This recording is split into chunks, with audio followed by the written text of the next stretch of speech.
Hi guys, just a quick video on how you can use one book to fill an entire day or even week of learning. The book I'm going to use is my favourite, the Gruffalo, but you could use any other similar books with a setting of a woods or something like the Stick Man, which is very nature based. So nature is the theme mainly, but this book alone. So by the end of this video, I'm hoping to have given you 10 subjects from school that you could dip into just using the Gruffalo book. So first of all, obviously the main one is reading. Whatever age your children are, they can get engaged with this book. The rhyming allows your younger children to join in. I've just loved reading it with classes in the past, and even the less able readers can join in with the rhyme at the end, and then they could look for the rhyming words in the book itself. Your older children obviously should be reading it for themselves, but they could also be looking for patterns in the rhythm and the rhymes. So that was reading. 2, writing.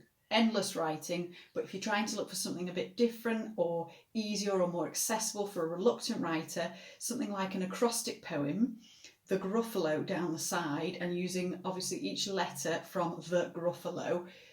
Younger ones could just think of one word to do with woods or nature or the Gruffalo or the characters using each letter, so the T, the H and the E. Your older children could be writing an entire poem, a sentence for each letter of the Gruffalo's name. An extra challenge, can they make it rhyme? 3, maths. Obviously you can incorporate nature and sticks and counting into your number side of maths, or why not use the forest theme to create a map and think about direction and where the mouse would have gone and which way the Gruffalo had to travel. Also using the animals, how many animals were there? So doing some multiplication, how many toes would that have been, or how many tails is it? So 5 characters, 10 toes each, 5 times 10. 4, science, the woods and animals. Endless amount of learning you could do about animals and woods and plants and trees and why they grow where they grow and how they grow and what they need to grow and why they live there, the habitats. For older children, the life cycle. Why is the Gruffalo interested in these other animals? Why does he eat them and they don't eat him? Why is the mouse so desperate for his nut? Who eats who in the woods and why? 5, geography. Again, with the maps, you could create a map, but instead of just drawing a picture of the woods, use Ordnance Survey symbols to represent the different parts of the woods that they travel through. Or you could do a bit of a comparison for your older children with comparing the woods to a town. What's the same, what's different, why, who lives there, who doesn't live there, what's accessible and what isn't.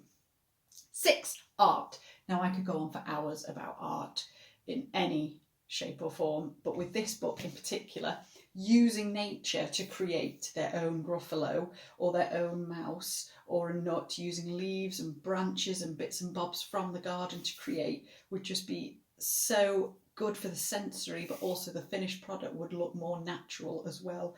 You could do an animal collage if you've got any bits and bobs, orange pom-poms or tissue paper. You could create the fox. So much. Chalk mark making. Can they draw any of the animals outside? Can they recreate the forest on your front drive with chalks? 7, PSHE, personal, social and health education. So much to talk about in this book about kindness, stranger danger, caring for animals, looking out for each other. Lots of discussions to be had there. 8, design technology. Something I've always loved to do with children is to use a shoebox, and they could recreate and make the forest scene in a shoebox using things from nature. Or the older children could design a bridge for the river that maybe they come to in the story for them to cross over, and test it out actually in your house with newspapers or straws, pipe cleaners, all sorts. Food technology. The Gruffalo mentions things he likes to eat. Could they create their own recipe, a pretend one, for roasted fox or the ice cream? Or you could link it to real recipes using nuts or other things that maybe we could find in nature. And lastly, 10, is music.